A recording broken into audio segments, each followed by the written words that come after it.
Now, having established that we have a viable project, which was the subject of the last couple of videos, and that we are in a position to protect our interests and mitigate our risk, we're ready to go back to the landowner and negotiate the deal.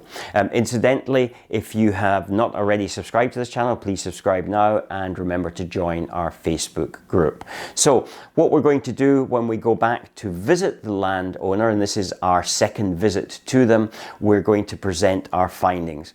This should be in a written format. It should be a report, which you will remember when we talked about the desktop appraisal and the full appraisal. The final output of that program is to give us a detailed a plan that we can then take to the landowner, showing them how we have arrived at the value for the site. Essentially, that plan is going to cover the GDV. In other words, how did we establish what the gross development value, the selling value of that site in total, depending on how many units that we're able to build on that site.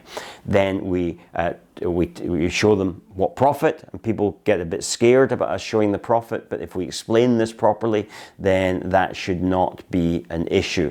And in fact, certainly with all the students that have come through the program, we found that that is not the issue that they initially thought it was going to be.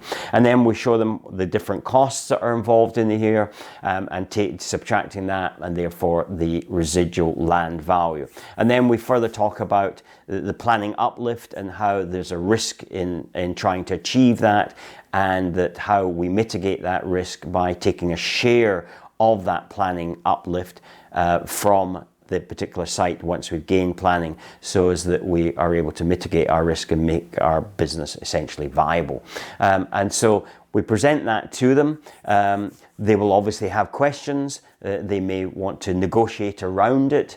They may, and as has happened in the past, is that somebody has said, oh, I can make this amount of money, I can go away and get planning. I had a particular student recently who had that particular situation.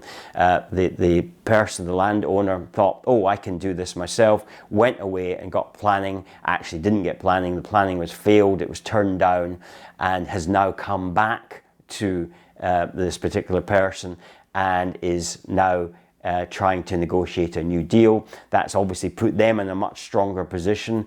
They know how to resolve those issues. That's the expertise that they have, and so therefore they're able to then do that. But clearly now, with a refusal, the risk factor, certainly in the eyes of the landowner, has gone up. Actually, in terms of this particular student, the risk has actually gone down, because he knows exactly the things that the planners are looking to have resolved in order to gain planning permission. Because once you've had a refusal on planning permission, if you can satisfy those conditions on the basis where they base their decision to refuse it, if you can satisfy those conditions, then they are obligated to approve your planning permission. So it puts you actually in quite a strong position if you can satisfy those conditions. And then once they've agreed, and you've agreed a deal on what you're going to pay for it, then you're going to move into the legal situation and tie it up. As I said, my preferred way to do that is going to be an option agreement. But if you missed that, then have a look at the previous video to this in this particular series.